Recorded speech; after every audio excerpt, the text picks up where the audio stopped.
और उत्तराखंड से पूर्व सैनिक आज ये 45वां दिन धरने का जो चल रहा है उसको संभाल रहे हैं। उनको बहुत बहुत धन्यवाद देता हूं, उनका शुक्रिया अदा करता हूं और तहे दिल से उनका स्वागत करता हूं, क्योंकि मैं दिल्ली के नज़दीक भी हूं, इसलिए मेरा फर्ज बनता है कि मैं आप लोगों का सबका स्वागत भी करूं। बहुत धन्यवाद साहब, बहुत धन्यवाद।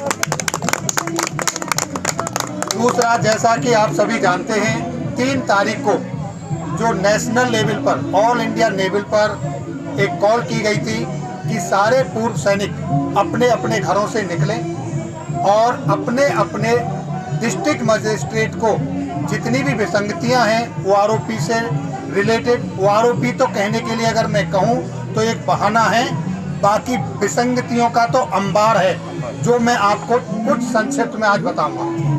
लेकिन हद जब हो गई, जब सर से ऊपर पानी चला जाता है तभी आदमी बाहर निकल के आता है। इस आरोपी 2 जो आई तो इसने हद कर दी, हद पार कर दी। और कल का जो आयोजन रहा, जिस तरीके से जन सैलाब उमड़ा, जिस तरीके से लोग अनुशासित तरीके से अपने घरों से निकले, डीएम कार्यालयों पर गए और वहां पर क्या नज़ारा था देखने लायक। ऐसी रैली तो प्रधानमंत्री जी के जो चुनावी इलेक्शन होता है उसमें भी नहीं होती। आपने देखा होगा, आप भी जानते हो, देखा क्या होगा। भारत माता की जय, भारत माता की जय। सैनिक एकता जिंदाबाद, सैनिक एकता जिंदाबाद, सैनिक एकता जिंदाबाद, सैनिक एकता जिंदाबाद। उन रैलियों में लोग फंड देते हैं, बसें जाती हैं गांवों में, लोगों को पैसा दिया जाता है, झाड़ियाँ दी जाती है मजदूरों को, तब भीड़ इकट्ठी की जाती है। लेकिन 3 तारीख को जो भीड़ आई, सॉरी मैं अपने शब्द वापस लेता हूँ, वो भीड़ नहीं थी, वो अनुशासित सैनिक थे, वो सीनियर सिटीजन थे, वो हमारे वीर सपूत थे जिन्होंने अपनी पूरी जवानी देश को समर्पित की। और आज भी वर्दी उतारने के बाद सिर्फ एक ही फर्क पड़ा है कि वो पूर्व बन गए, पूर्व सैनिक थे। उन्होंने जिस अनुशासन के साथ उस आंदोलन को, उस मार्च को, उस रैली को, जो भी आप नाम दें, किस तरीके से किया आप जानते हैं। ऐसा सैलाब सड़कों पर जब चलता है तो अर्थव्यवस्था, जन व्यवस्था सब फेल हो जाती है। लेकिन ना तो कहीं यातायात में कोई बाधा आई, ना ही कहीं किसी आम जनता को कोई तकलीफ हुई, और बड़े शालीनता के साथ उन्होंने अपना रोष प्रकट किया, अपना ज्ञापन दिया। कहीं कहीं पर माननीय जिलाधिकारी महोदय निकलने के ज्ञापन लेने के लिए ऑफिसों से नहीं निकले तो उनको मजबूर होके बाहर निकलना पड़ा। वो भी किस तरीके से शालीनता से उनके ऑफिस में जाने के बाद हमारे सीनियर लोग उनको बाहर लेकर आए और उन्होंने आकर ज्ञापन लिया। ये आप लोगों ने सोशल मीडिया पर देखा होगा। बिल्कुल साहब। दूसरा, आपने देखा होगा कि इतने दिन होने के बावजूद भी हमारे जो मीडिया बंधु यहाँ पर हैं, बार बार हमसे पूछते हैं कि आपको नेशनल मीडिया कवर नहीं कर रही, आप क्या है, कोई ब्रेकिंग न्यूज नहीं। कल अपने आप ब्रेकिंग न्यूज बनी। सारा मीडिया, चाहे वो इलेक्ट्रॉनिक हो चाहे वो प्रिंट मीडिया हो, स्वतः निकल के आया और आपको कवरेज दिया। ये है आपकी एकता, आपके अनुशासन का परिणाम।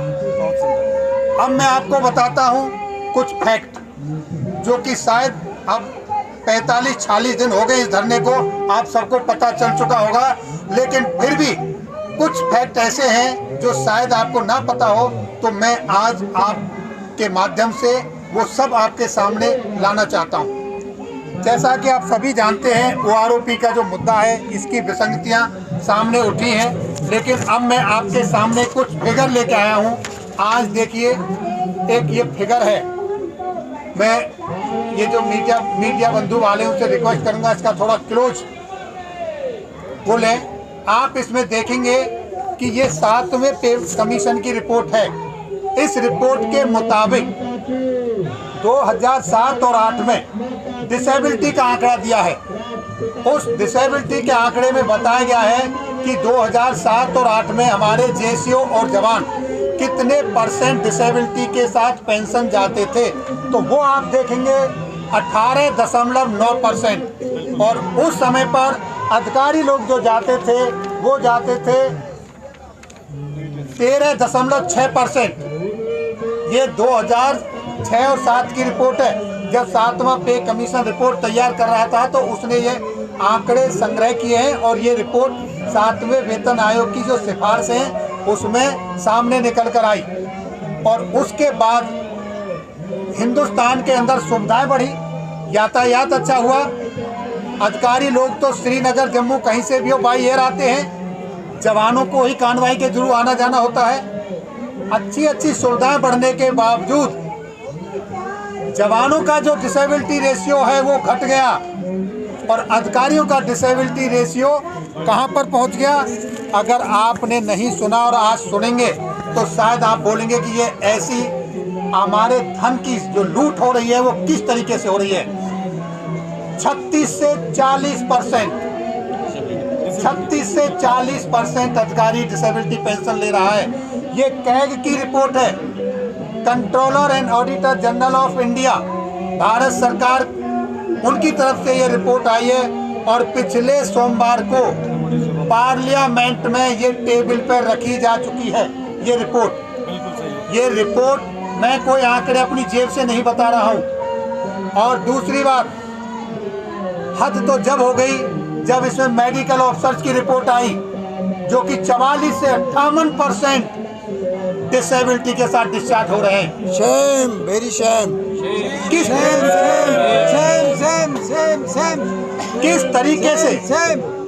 किस तरीके से खजाने की लूट हो रही है। क्या इस पर कोई कमेटी नहीं बैठनी चाहिए? क्या इस पर जांच नहीं होनी चाहिए? बिल्कुल जांच होनी चाहिए। इतनी सुविधाएं सब कुछ होने के बावजूद भी कैसे ये लोग इतने डिसेबल्ड हो रहे हैं। और देखिए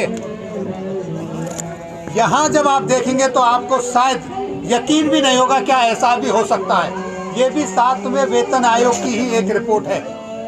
इस रिपोर्ट में आप देखेंगे कि 2006 में, प्लीज इसको थोड़ा सा क्लोज करें, यहाँ नीचे लेफ्टिनेंट जनरल और मेजर जनरल जो कि 2006 और 7 में 0% डिसेबिलिटी, किसी को कोई डिसेबिलिटी नहीं, और अब ये डिसेबिलिटी पहुंच गई 36 से 40%।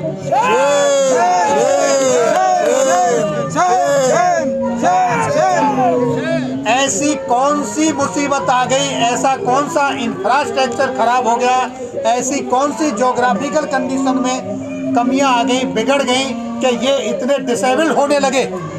और इसी रिपोर्ट के अंदर एक और रैंक है हमारे सीनियर वीआईपी कर्नल साहब जो 3.3% डिस्चार्ज आते थे डिसेबिलिटी के साथ, 44% तक सीओ का पद गया। आगे प्रमोशन नहीं मिला तो एक ही साधन है कि भाई अब डिसेबिलिटी ले लो, अब बीमार हो जाओ।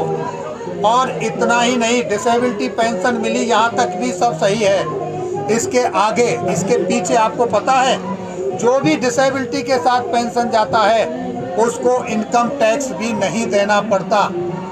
तो किस तरीके से भारतीय खजाने की, आप लोगों के टैक्स के पैसे की मिल बांट के लूट हो रही है। क्या सरकार अंधी है? क्या सरकार को नजर नहीं आता? ये सोचने वाली बात है। अब ये सारी रिपोर्ट कैग ने ऑडिट करके पार्लियामेंट के सपुर्द कर दिए। देखते हैं कि इस पर क्या एक्शन होता है। अभी देखिए अगली एक और जानकारी आपके साथ, वो भी 7वें वेतन आयोग की। जेसीओ और जवानों को डिसेबिलिटी पेंशन का स्लैब रखा गया था 12,000 रुपये और जेसीओ साहब के लिए डिसेबिलिटी स्लैब रखा गया था 17,000 रुपये। और जूनियर कमीशन ऑफिसर जिनको ऑनरी रैंक मिलती है वो तथा सर्विंग ऑफिसर्स, उनके लिए डिसेबिलिटी स्लैब रखा गया था 27,000 रुपये। इस पे कमीशन की रिपोर्ट को माननीय अधिकारियों ने, हमारे सेना के अधिकारियों ने स्वीकार नहीं किया। और हुआ क्या कि ये बेसिक पे के 30% 100% डिसेबिलिटी की पेंशन का प्रावधान रखा। ऐसा होने के बाद जो हमारे एनसीओ जवान हवलदार रैंक तक थे, जो 12,000 जिनके लिए स्लैब रखा गया था, उसको घटाकर वो ऑटोमेटिक बेसिक पे के हिसाब से घटकर 8 और 7,000 पर आ गया। और जो जेसीओ साहब का था वो घटकर आ गया 12-11,000 पर। और अधिकारियों का बढ़कर पहुंच गया 55 और 60 हजार पर। यह है ताज्जुब की बात। शर्म करो, शर्म करो, शर्म करो, शर्म करो, अधिकारियों शर्म करो, शर्म करो। आगे देखिए, अगली एक नॉर्मल एक चीज बताता हूँ। सर्विस पेंशन, जवान जब रिटायर्ड होता है तो वो लास्ट रैंक होती है TS नायक, और जब अधिकारी, आजकल कोई कैप्टन या मेजर में रिटायर्ड नहीं होता है, TS लेफ्टिनेंट कर्नल में रिटायर्ड होता है, नहीं तो सारे कर्नल प्रमोट हो जाते हैं। उनकी सर्विस पेंशन जो नायक साहब की है, TS नायक जवान की 4046 रुपये, और जो अधिकारी की है 14,600 रुपये। और ये जो रिपोर्ट है ये 6 यानी 2006 की है। और अब जो 20 जनवरी 2023 को सर्कुलर नंबर 666 आया है, उसके मुताबिक अधिकारी की बढ़ के 553% बढ़ी और वो हो गई 95,400 रुपये, और जवान की 397% बढ़ी और वो मात्र 20,107 रुपये पर रह गई। ये देखिए, ये है शर्म करो, शर्म करो, बढ़ने का रेशियो। शर्म करो ऑफिसर, शर्म करो, शर्म करो, शर्म करो ऑफिसर, शर्म करो। अब देखिए दोस्तों, विधवा पेंशन जो कि जवान को मिलती थी 3500 रुपये, 2006 की बात बता रहा हूँ, और अधिकारी को मिलती थी 5880 रुपये, यानी कि ये हम सबसे नीचे रैंक की बात कर रहे हैं। और ये बढ़कर अधिकारी की हो गई 57,240 रुपये, यानी कि 873% की इसमें वृद्धि हुई, 873%। और जवान की जो 3500 से बढ़कर हुई 12,065 रुपये, जहाँ मात्र 245% की वृद्धि हुई। इस तरीके से जो अंतर आ गया, जो 2006 में 2380 रुपये का अंतर था दोनों की पेंशन में, अब वो बढ़कर हो गया है 45,175 रुपये। क्या वो विधवा का गुजारा हो सकता है उस वीर नारी का? ये है देखो विसंगतियाँ, इस तरीके से विसंगतियाँ हुई हैं। डिसेबिलिटी में जैसा कि सबको बताया गया, अगर एक जवान का हाथ कट जाता है और एक अफसर का हाथ कट जाता है, तो ऐसी कौन सी उस अफसर के हाथ में विशेषता है कि उसको 2000 तक की बढ़ोतरी मिल जाती है % की, और ऐसी क्या कमजोरी है उस जवान के हाथ में कि उसको नजरअंदाज कर दिया जाता है? तनख्वाह है आपकी योग्यता के अनुसार है, आपने कमीशन लिया है, आप पढ़े हैं, आप जिम्मेदार हैं, उसके हिसाब से आपको पेंशन मिलती है, आपको सुविधाएं मिलती हैं। लीजिए, जवान हैं, कम पढ़े लिखे हैं, रिक्रूटमेंट हुआ है, उनकी योग्यता के अनुसार उनकी जो पेंशन बनती है, तनख्वाह सैलरी बनती है, वो लेते हैं। वहाँ आपसे हमारी कोई बराबरी नहीं। यहाँ पर ये जो विसंगतियाँ हैं, जो जोखिम हैं, जो डिसेबिलिटी हैं, ये सारी एक समान होनी चाहिए। यही हमारा अनुरोध है माननीय प्रधानमंत्री जी से, यही हमारा अनुरोध है महामहिम राष्ट्रपति जी से, माननीय रक्षा मंत्री जी से, हमारे सीनियर तीनों सेनाओं के जो आज एक चीफ हैं CDS जी से, और तीनों सेना प्रमुखों से, कि इन सब चीज़ पर विचार करें, इसको मुद्दे को उठाएं। अभी आपके सामने एक और OPG विसंगतियां दूर करो, दूर करो, OPG विसंगतियां दूर करो, दूर करो, OPG विसंगतियां दूर करो, दूर करो। सैनिक एकता, सैनिक एकता, सैनिक एकता। भारत माता की, भारत माता की, भारत माता की। आगे देखिए, 31 मार्च को जनरल सतवीर सिंह साहब ने इंडियन एक्स सर्विस मूवमेंट की तरफ से एक माननीय प्रधानमंत्री जी को लेटर लिखा है। इस लेटर में एक बात है जिसको मैं कहता हूँ आपके सामने, कि उन्होंने माननीय प्रधानमंत्री जी को लिखित में ये दे दिया है कि JCO जवान के साथ विसंगतियाँ हुई हैं, उन पर सुधार होना चाहिए। लेकिन ध्यान देने वाली बात है, उन्होंने MSP का मुद्दा उठाया है, कहीं पर यह नहीं बोला कि समानता हो। ये तो कहा है कि MSP मिनिमम 15,000 हो। सॉरी, मैं डिसेबिलिटी की बात कर रहा हूँ। डिसेबिलिटी मिनिमम 17-15 हज़ार हो, लेकिन ये नहीं कहा कि सबकी एक जैसी हो। अधिकारी की जो 30% पेंशन के हिसाब से बनती है वो वहीं रहे। दूसरा, एमएसपी का मुद्दा उठाया है कि एमएसपी में जवानों की बढ़नी चाहिए एमएसपी, लेकिन ये कहीं नहीं कहा कि एक समान हो। ये कहीं नहीं कहा कि जवानों को, जेसीएस को सबसे ज़्यादा जोखिम होता है उसकी एमएसपी ज़्यादा हो। जब आपकी योग्यता के अनुसार, आपकी क्वालिफिकेशन के अनुसार, आपकी बेसिक पे, आपके एकोमोडेशन, आपकी अदर फैसिलिटियाँ आपको ज़्यादा मिलती हैं, तो जोखिम के हिसाब से जवान को, जेसीओ को जो रिस्क अलाउंस है वो ज़्यादा मिलना चाहिए। ये मुद्दा नहीं उठाया। मतलब इस तरीके से गोल मोल अंदर उसमें खिचड़ी पकाई है कि किसी तरीके से हम अलग थलग ना पड़ जाएं और जवान हमारे साथ जुड़ जाए। आपकी लेकिन एक में मैं बीच में थोड़ा सा करेक्शन करना चाहूँगा। ये जनरल सब्बीर साहब का लेटर आप दिखा करके फिर जनरल सब्बीर साहब, हमें वैसे अभी उनका नाम हमने आज तक अपनी किसी रैली में लिया नहीं और हम लेना भी नहीं चाहते, और फिर जवानों के प्रति अपनी सद्भावना जो दिखाने का जो झूठे आंसू वो दिखाना चाह रहे हैं, ये हमें एक्सेप्ट नहीं है। इसलिए आप जनरल सब्बीर साहब ने जो भी कार्रवाई करी वो किसी भी मीटिंग में प्लीज आप उसका वर्णन न करें और उसको यहाँ पर न लाएं। सर, मैं आपकी बातों का सम्मान करता हूं, आपका सुझाव बहुत माननीय है, लेकिन मैं यहाँ ये स्पष्ट इसलिए करना चाहता हूं कि अभी तक जो 25 लाख हमारे पूर्व सैनिक हैं, अभी तक उन लोगों तक हमारी पूरी आवाज़ पहुंची नहीं है। ऐसा भी है कि जिन लोगों तक आवाज़ नहीं पहुंची वो दूसरा धड़ा इन अंधेसे में आकर उनके पीछे खड़ा ना हो जाए। इसलिए इस चीज़ को मैं उजागर करना चाहता हूं कि उन्होंने इसमें कोई खड़ा ना हो, ये बोलिए। हाँ, इसीलिए मैं ये उजागर करना चाहता हूँ कि अंधेसे में आकर, इन झूठे आश्वासनों पर आकर कहीं गलती से आप अपने लक्ष्य से ना भटक जाएं और उस दूसरे थड़े में ना चले जाएं। मेरे कहने का मतलब सिर्फ ये है, ये नहीं है कि मैं उनके किसी भी कार्य को प्रोत्साहित कर रहा हूँ या उनका प्रचार कर रहा हूँ, बिल्कुल भी नहीं। मेरा सिर्फ ये है कि उन्होंने किस तरीके से, जिस तरीके से आज तक हमारे भोले जवानों को रेवाड़ी की रैली में यही लोग खड़े थे, जिन लोगों के संख्या बल पर वो सारा माल लूट के ले गए, उसी तरीके से फिर से इन भोले जवानों को इस तरह के प्रलोभन के लेटर देकर, इस तरह की गतिविधि करके कहीं फिर से कोई हमारे बीच में दरार पैदा ना कर दें और कहीं कुछ गलत मैसेज ना चला जाए।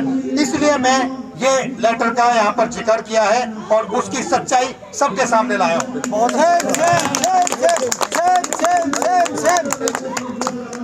तो दोस्तों, अभी आप सबसे मेरी एक अनुरोध है, रिक्वेस्ट है, और ज़्यादा से ज़्यादा आज हमारा first phase mega hit super hit हुआ है 3 अप्रैल वाला। भारत माता की जय, भारत माता की जय, भारत माता की जय,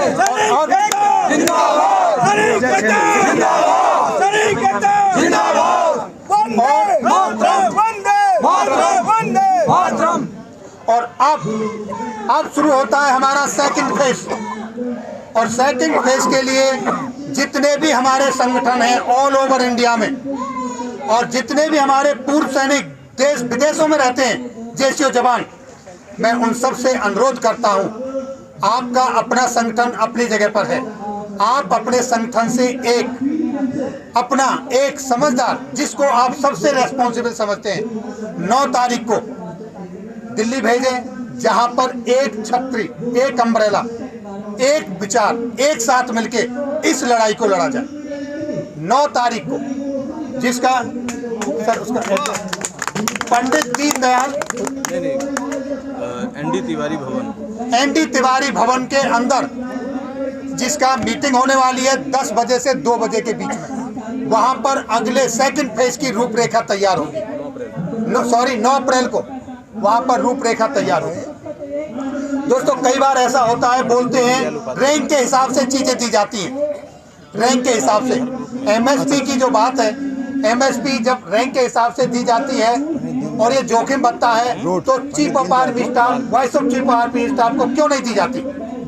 ये रैंक के हिसाब से नहीं है, बिल्कुल सही है साहब, ये जोखिम के हिसाब से है, ये जोखिम के हिसाब से है। जिसको जितना जोखिम ज्यादा उसको उतना भत्ता ज्यादा। फ्रंट लाइन वॉरियर का ज्यादा होना चाहिए। लेकिन उल्टा हुआ है। ये सारी विसंगतियां हैं। इन सब विसंगतियों को लेकर ये धरना चल रहा है और जब तक ये विसंगतियां दूर नहीं होंगी ये जारी रहेगा। मैं आप मीडिया बंधुओं का और मेरे जितने भी पूर्व सैनिक इसमें सक्रिय रूप से एक्टिव हैं, और हाँ, मैं एक अनुरोध और करता हूं सभी से, जो घर से नहीं चल सकते वो सोशल मीडिया पर एक्टिव हो जाएं। जो ड्यूटी नहीं छोड़ सकते वो भी सोशल मीडिया पर एक्टिव हों। जो फिजिकल रूप से आ सकते हैं, सामाजिक रूप से सहयोग कर सकते हैं, वो सामाजिक रूप से करें। जो इंटेलेक्चुअल रूप से कर सकते हैं वो इंटेलेक्चुअल रूप से सपोर्ट करें। जो आर्थिक रूप से सहयोग कर सकते हैं, अभी तक इस मंच की तरफ से इस धरने के लिए कभी किसी से कोई आर्थिक सहायता नहीं मांगी गई है, लेकिन ये लड़ाई आगे जारी रहेगी। 9 तारीख के बाद हो सकता है जरूरत तो पड़ेगी, धन के बिना कुछ काम नहीं होता है, लेकिन अभी मैं इसके बारे में कुछ भी नहीं कहूँगा क्योंकि वो वहाँ डिसाइड होगा। जैसा भी आदेश वहाँ से होगा, जो सर्वसम्मति से जो चीज़ें निकल के आएंगी तब बताई जाएंगी। लेकिन फिर भी आपको पता है, आप आए हो, किराया लगा है, चाय पानी होती है, खर्चा तो होता ही है, ठीक है, उसको उसके बारे में बताया जाएगा। मेरी सभी से ये अनुरोध है कि अभी तक जो लोग नहीं जगे हैं, जिनको अभी पता नहीं चला है, बहुत सारे लोग ऐसे हैं जिनको अभी तक वाकई में नहीं पता है, क्योंकि वो अपनी रोजी रोटी में लगे हुए हैं। लेकिन जो यहाँ पर आए हुए हैं ये वो लोग हैं कि जो कुछ कर गुजरने को तैयार हैं। ये वो लोग हैं जो ये कभी नहीं चाहते कि भगत सिंह पड़ोसी के घर में पैदा हो। ये वो लोग हैं कि मैं ही भगत सिंह हूँ और भगत सिंह। भारत माता की, भारत माता की, भारत माता की। आपको उन लोगों को भी जगाना है जिनकी ये सोच है कि भगत सिंह तो पैदा हो लेकिन पड़ोसी के घर में, उनको भी जगाना है, उन भाइयों को भी साथ लाना है। और आप रेवाड़ी में आपने देखा, वो तो वो एक नमूना था। 3 तारीख को आपने रेवाड़ी जैसे नमूने तो जिले जिले में दे दिए, और अगर जरूरत पड़ी एक जगह पर तो जनता का ही तो राज होता है और जनता के द्वारा होता है और जनता के लिए होता है, और आप ही तो जनता है। बिल्कुल बिल्कुल। तो फिर अगर आप ही की नहीं सुनी जाएगी तो फिर किसकी सुनी जाएगी? लेकिन सुनी तभी जाएगी जब आप इसी तरीके से खड़े रहेंगे, इसी जल बल के साथ रहेंगे, तभी आपकी सुनी जाएगी। और कोई वजह नहीं है कि आपकी मांगों को ना सुना जाए और पूरी ना हो।